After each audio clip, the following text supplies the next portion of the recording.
let's take a look at the Health Ministry's latest data on the coronavirus in India. We have now crossed the 28,000 mark. And as you can see there, about 1,400 plus cases have been added in the last 24 hours. 60 people have died also in the last one day. That is the highest number of deaths that has taken place in 24 hours ever since this crisis began. The death rate in India remains at 3.1%, something the health minister yesterday had mentioned was much lower than the world average of around 7%. Now, if you look at the data in some more detail, as of this afternoon, 49% of India's cases have come from just 6 cities. And if we go by just the number of cases alone, Mumbai tops the list with over 5,400, then Delhi with nearly 3,000, followed by Ahmedabad, Indore, Pune and Jaipur. But within this, if we look at the rates of deaths, a different picture emerges. Pune, which has a little over 1,000 cases, has the highest death rate at 7.2%, much higher than the national average of 3.1%. Ahmedabad and Indore are also higher at 4.8%, while Mumbai is a bit lower at 3.8%. Delhi has the lowest death rate of all at 1.9%, much lower than the national average as well. The big focus, of course, today was on the Prime Minister's video conference with chief ministers, the 4th such video conference he's had since March. And this was to find ways to exit the lockdown, which is technically supposed to end on the 3rd of May. And what came out of that meeting was basically this. One, that the Prime Minister appears to be in favour of continuing a strict lockdown in those areas which are hotspots or red zones, which have a large number of cases, but has asked states to look for ways to ease the curbs in orange zones where there are fewer cases and green zones where there are no cases at all. Most states, in fact, at this meeting today were in favour of easing curbs in some form or the other, though there were at least 3, including Orissa, that wanted the lockdown to be strictly extended. In fact, Orissa wants it to be extended by 1 month up to the 3rd of June. We've also learned that at the moment, public transport may not be allowed. That includes flights and trains, though travelling by private vehicles is being considered. At his 4th video conference meeting with chief ministers, sources say, Prime Minister Modi pitched for an extension of the lockdown in red zones, which have a high number of cases, while allowing economic activities to carefully resume in orange and green zones with social distancing in place.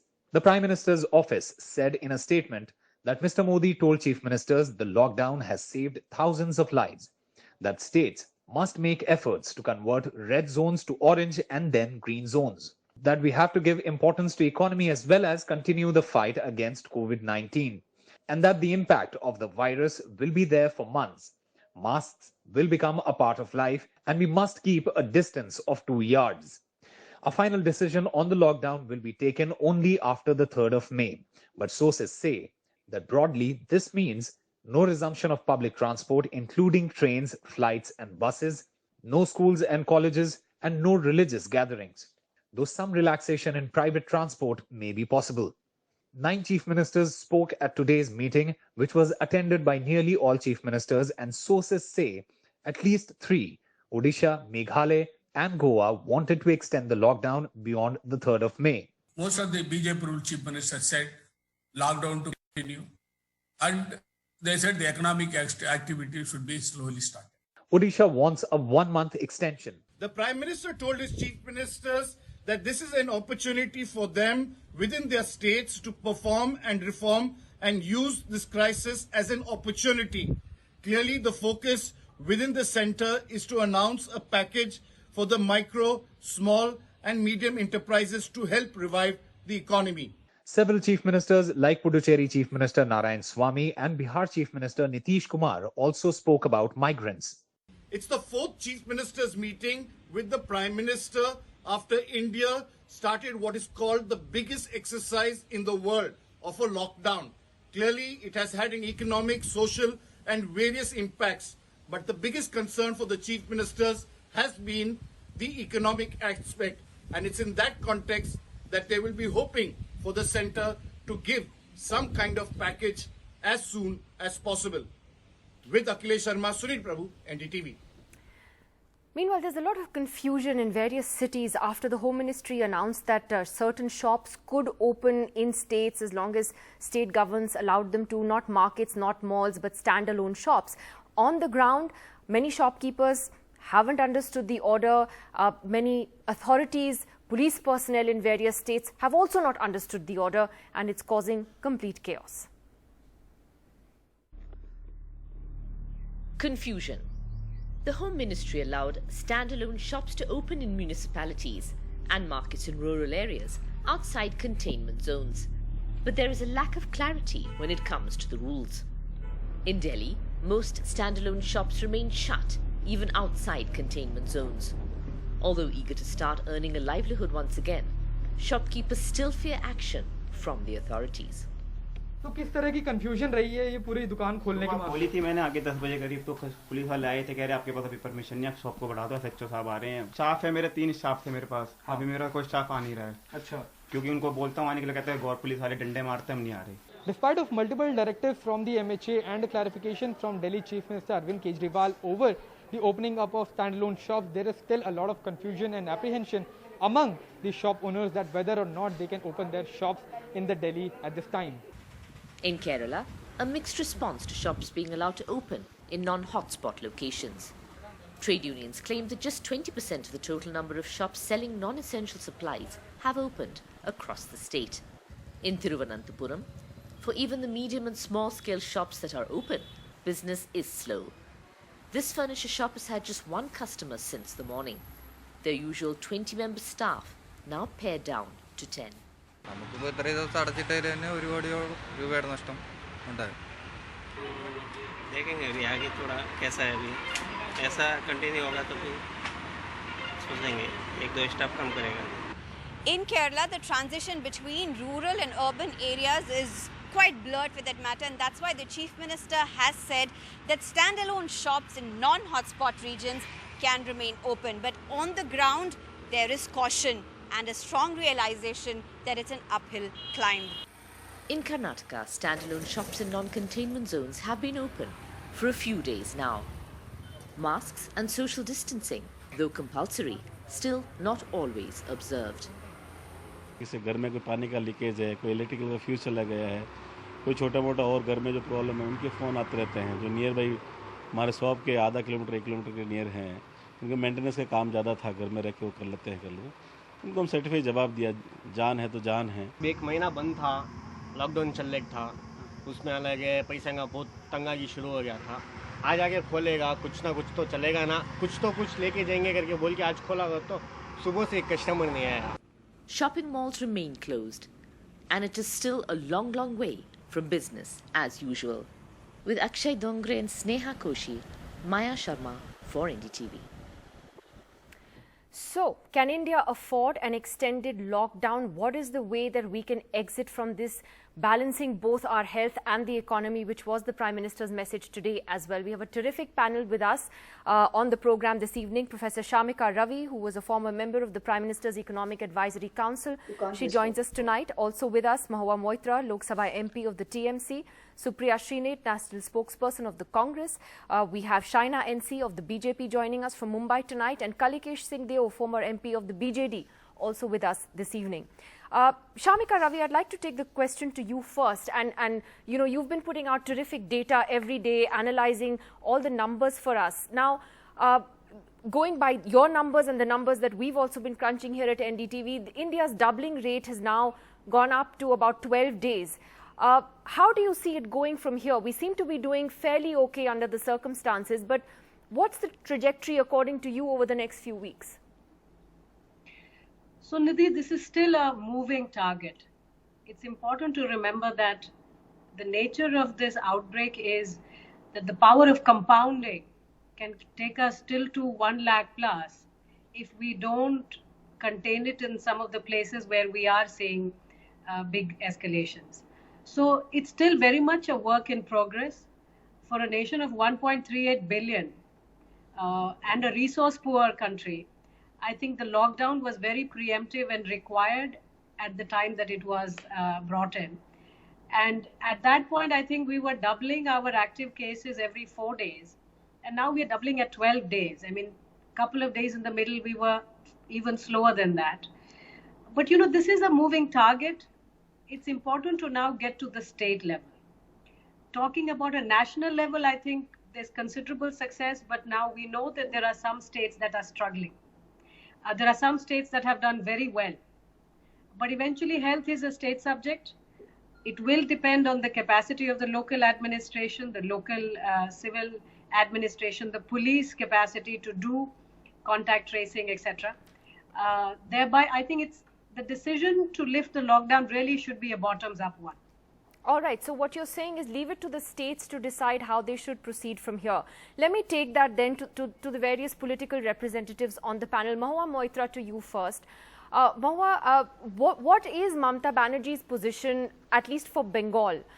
Does she believe that you'd still need a few more weeks of a lockdown before you begin easing even further? Or does she want to follow the centre's directions on this? See, one of the issues with this has been that the centre's directions have obviously not always been clear. So one of the things we flagged very early in the beginning, as have many others, is that there hasn't been discussion with the states to the level that there should have been. So even when the lockdown was started with only 4 hours notice, we were left holding the baby, but we were not consulted. So for example, yesterday when the notification comes out about opening shops, this was a central directive which was changed again, but the states weren't consulted. So I think there's room for improvement for something like that because it leads to great confusion. Today, we have the VC with the Prime Minister, obviously Mamata Banerjee was on it. And post that, we've come out and said that we are going to go with May 3rd as of now. The centre hasn't changed that. We're obviously going to wait for the centre to say that. The Prime Minister hasn't come out and said something. But as of now, for Bengal, we're sticking to May 21st.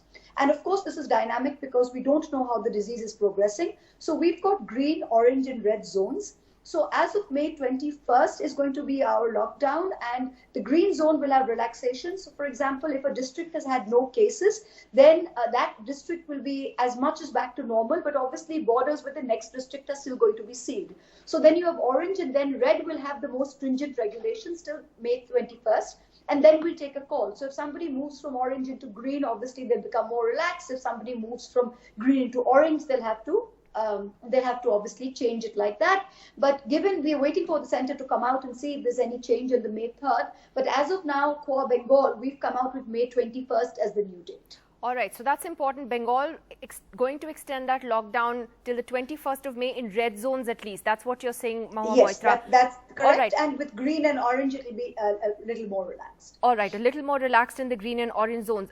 The other question, though, I have when it comes to these zones, and Supriya Srinath, let me ask you about that, is that, because Supriya, you've covered these issues as a journalist as well, is that, our economy is so interdependent on so many things. I mean, if you speak to, for instance, factory owners or shopkeepers, they'll say, look, we can't just open our shops or we can't just start production overnight because our components are somewhere else, our showrooms are somewhere else. The supply chain is completely broken at this time. So it's easy to say that standalone shops, for example, can open, but actually for them to sell their goods is another story altogether, which is why they're not opening. So do you think this division into zones actually will work on the ground? First things first, Nidhi, a lockdown is not a perpetual solution in any case to the virus. You have to test, trace, quarantine. You will have to open up gradually. You can't keep an economy and people under a lockdown for perpetuity. That is not sustainable. It cannot be done. That's the first point. The second point that you raise is a very important point. Supply chains are completely broken. And it's not just supply chains of shopkeepers, it's supply chains of factories. You ask factories to open up gradually, but where are they going to get the raw material? There is so much stuff that's lying around in states which is not being taken to ports, which is not being exported, which cannot be transferred to other parts of India because states have sealed their borders. And that is where the centre needs to play a bigger role. I think the larger point is that you've got to keep the economy in a state when the crisis is over. The patient should not be in ICU. The patient should be about to walk out of bed. And that's the state of economy that we have to work towards. There are sectors that you can gradually open up where social distancing is a little more obvious. It is a little more organic, if I may, and that's agriculture. You also have to say that, some factories may be allowed to open up, but it's not just social distancing at factories. It's about how are they going to travel? How many people who work at factories have private transport? So then you have to arrange adequate public transport for these people to travel. My basic point is that a lockdown in perpetuity is not going to be the solution. You're going to create a bigger problem, and that's going to be a ticking bomb, which is unemployment, which is going to be an economic crisis that we will perhaps not be able to resolve there. Let me take that to Shaina and see. Shaina, I think as Shamika Ravi said right in the beginning, everybody felt that a strict nationwide lockdown was the only way to go when all of this began back in March. But increasingly the feeling, and even among many states today, was, as I think Supriya articulated and as Professor Shamika Ravi also said, is that now you need to sort of decentralize this approach. Let there be containment in those areas which require it, and let's start opening up elsewhere. Shaina, how do you see that argument? So firstly, the Prime Minister's video conference today with the Chief Ministers of various states highlighted few points which we are all in agreement with. Number one, that the impact of coronavirus in the coming months is extremely crucial because of the change of the climatic conditions with the monsoon setting in the summer, the kind of viruses and the flu effects and diseases that one would see. This lockdown achieved multiple things. Number one, we saved thousands of lives in the past 1.5 months. I've heard a lot being said about the economy. Yes, the economy is of prime concern, but the Prime Minister has assured the Chief Ministers of the state that the economy is not in the doldrums. We need to fight collectively. We need to use more of technology. He has also gone on to say that how, the use of masks and face covers will become a part of life.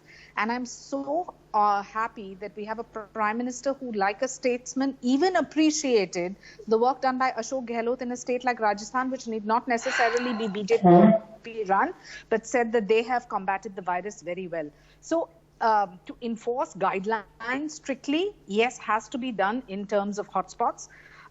Whether it's the red zones, converting them into orange zones and eventually into green zones is a priority. So every state that has to take this crucial decision as to whether the lockdown should continue or not. And I'll speak for my own state, Maharashtra being the worst and Mumbai being the worst hit. We have no option actually. The reality is that unless you have the correct kind of tracing, converted it into testing, converted into treatment, we will be in a vicious circle. And if we need to combat collectively, there are lots of apps which are also helping, whether it's the Arogya Setu app, the coordination between the center and states. And I'm so glad for the first time we're not playing petty politics and saying that, oh, the Prime Minister and the center should have done this and the state should have done this. Wherever there is a lacuna, we're kind of saying let's work collectively. And having said that, it's imperative for us to realize that every state needs to deal with converting red to green in their own speed and time. Phase in a relaxed manner. Just Kalikesh, you represent the BJD, and Mr. Naveen Patnaik, we hear, wants to extend the lockdown by another month to the 3rd of June. There are some who are criticizing this move by Mr. Patnaik, or this suggestion, saying that that's the easy way out. It's easy for states to say let's just do a blanket extension by 1 month because we don't actually have a plan on how we're going to exit. So how would you take that criticism on, Kalikesh, Theo? Nidhi, I think you have to gauge Odisha's reactions in terms of Odisha's perspective and circumstances. The worst for states like Kerala and Maharashtra was there in the beginning, or Gujarat for that matter, or Delhi, when people came from Europe or the US or China or Middle East, and then the infection sort of got on. For a state like Odisha, who had very few international visitors, we've actually started scrutinizing visitors in the airport about a month before the lockdown was announced. And we've been looking at them, making sure that we have enough hospitals, we have enough isolation wards and quarantine units kept in place. However, Odisha is expected to have more than 10 lakh migrant workers coming in post the 3rd of May. We've already started the process. Now, when you have 10 lakh people coming in, you would appreciate that India's testing hasn't reached that capacity as yet. We would need to test these people, isolate them and quarantine them, and ensure that these people who come back, who need to come back and who should come back, will not be a source of a spread for the infection. Having said that, I think the state government also is aware of the fact that the economy is suffering. There is a large amount of hardship among the people. And there should be a limited relaxation and phase-by-phase relaxation. I think that's been Naveen Patnaik's contention all the way, but not at the cost of people's lives. Yeah, but I think, Shamika Ravi, the question is that are people going to end up dying of other things like hunger, for example, which is a very real sort of a situation that we stare at because of an extended lockdown. I mean, we're seeing what it's doing to the poor already, therefore, how do you find that balance? Because the virus isn't going to be zero. Let's face it, it's not going to go away by the 3rd of June or till whenever we want to extend it. So how do you think we can find a way to live with it in what is the post sort of lockdown world going to look like for us, where we're able to start the economy and yet take care of our health? Shamika Ravi. So I think it's important to remind ourselves that, in the beginning of April, and many people don't appreciate this comparison, but Kasaragod, which is the northernmost district of Kerala, had 127 cases. Bombay had 185. Of course, Bombay is cosmopolitan, it's very large, but it also has a lot of resources. Kasaragod, within 2 weeks, had 0 new cases. And you know where Bombay is today. It's to basically highlight the point, Nidhi, that unless, of course, there are apples and oranges, but what I'm trying to drive home is that you need a very clear strategy of recovery.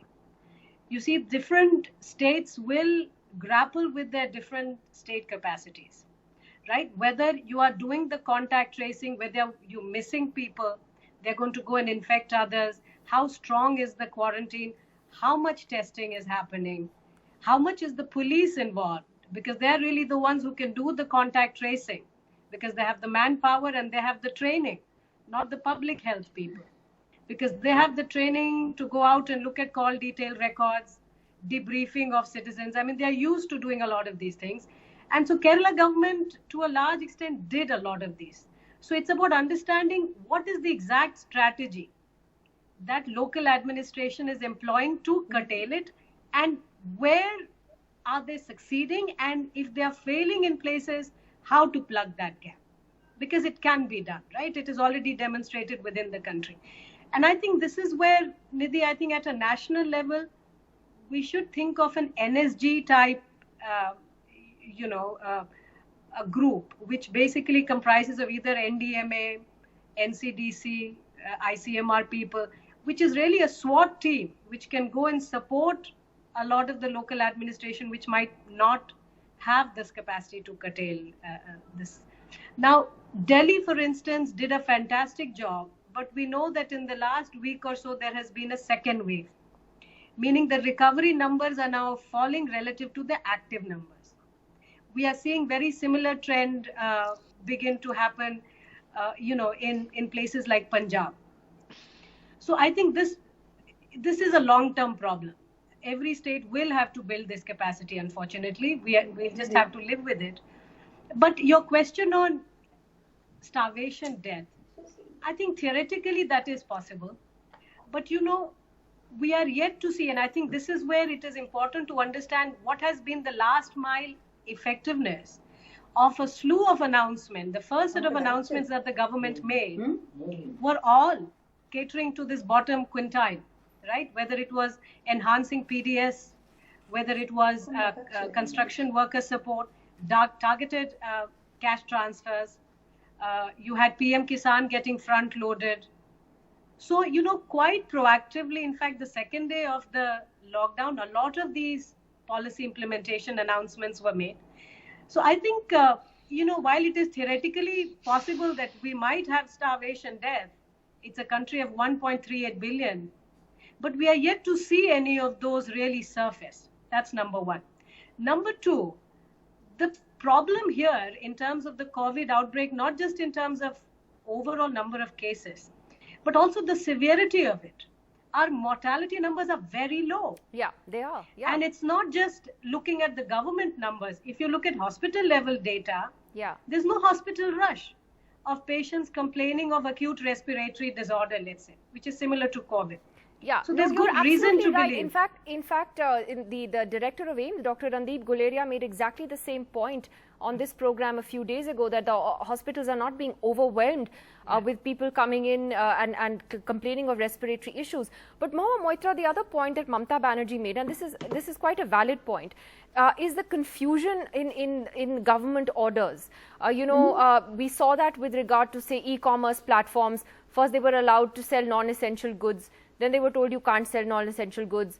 The order on the shops, you have like 5 circulars that come out after that clarifying what can run, what can't run. And we just showed a report before this discussion began on the utter confusion among shopkeepers on the ground on what can open. I think one of the big things is just having coherent orders being put in place in the get-go. See, and Nidhi, what's very important here is this is obviously a pandemic. Nobody is responsible for it. Now, in a situation like this, no state or everybody, this is very clearly a case of either you're with us or you're against us. And the center, like any government, is playing it like that. So no state government is going to come out and openly go hammer and tongs at the center, no matter what provocation is at this point, because obviously this is a fight is too important, and this is a pandemic that no one's responsible for. So, but having said that, I mean, this from day one, if we had the lockdown with 4 hours notice on the 24th of March, it is now 6 weeks into this lockdown, and there is no coherent exit plan. The most important thing is that there has been no migrant policy on this. We're not talking starvation deaths. I mean, it's not just that people have to starve to prove a point. If 70 years into independence, if a person has to starve to prove a point, that's not the point. 500 million people have already run out of cash. So there has been no clarity on the migrant policy. There is no fiscal plan yet. There is no fiscal stimulus. We are the only country in the world, that has not come out with a fiscal stimulus plan. So when there's only so much that the states can do. I mean, the states are still tied down with the FRBM limits of 3%. We can't go out and borrow. How are we going to pay for everything? As Kalikesh says, he's looking for 10 lakh migrants to come back. Bengal is looking at something like double that number. Now, that is something we have people calling us every single day, Didi, when are we coming home? When are you bringing us home? When are you bringing us home?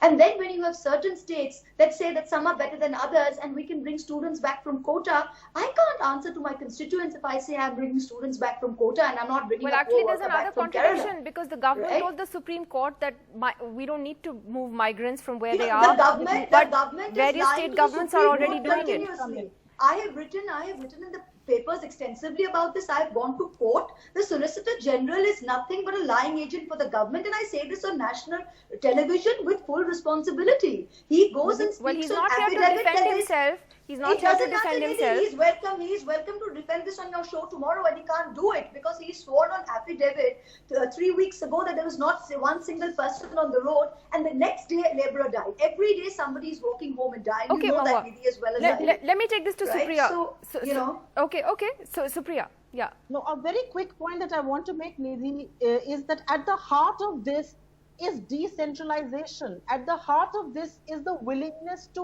let go of micromanagement. Why is the government so reluctant to do that? Can New Delhi decide which pawn and barber shops will open in parts of India? States are revenue deficit. You have increased their borrowing limit, but at what interest rates? They will get into a debt trap. Ideally, the government of India needs to borrow and pass it on to states. I mean, this is the best form of cooperative federalism that we can talk about. The states are starved for funds. When they ask the Prime Minister in these meetings, we want more funds, there is no response. And Mahua Moitra is absolutely right. A 1.7 lakh crore fiscal stimulus is peanuts for a country of our size. And let us not forget one very, very important point, that if we open up, we are going to revive economic action. We cannot aim for a 100% success rate, but we can't keep an economy under lockdown either. There will be consequences. We have to manage them real time. We will have to be agile. We will have to be vigilant. But how long can we live in denial that, center and states? There is no, and I don't know, how does the Prime Minister say everything is hunky-dory in the Indian economy? Because agency after agency is predicting a 0% growth rate. Government's own revenues are falling. Businesses are shutting down. Jobs are extinguishing. How is the economy in fine? So let me ask Shaina that question. Let me ask Shaina that question. Last question, Shaina, just on this demand for a stimulus package. Shaina, it's not just coming from state governments, it's coming from captains of Indian industry who are saying that we're spending very little to save, especially small and medium industries, that you need at least 9 to 10 lakh crores at the very minimum to be spent by the government. I understand that it's hard for the government as well given the fiscal situation. But, Shaina, do you hope to see something? Can we hope to see something in the next few days? Absolutely. I mean, without an error of doubt, I mean, there is stimulus packages which are going to be, but in a phased manner. Now, for the arguments that were posed right now, I just want to give 2-3 statistics. Look at a country as large as us, 1.38 billion. And fortunately, we have had about 882 deaths up until now. Now, you compare the size and dynamics and the vastness of India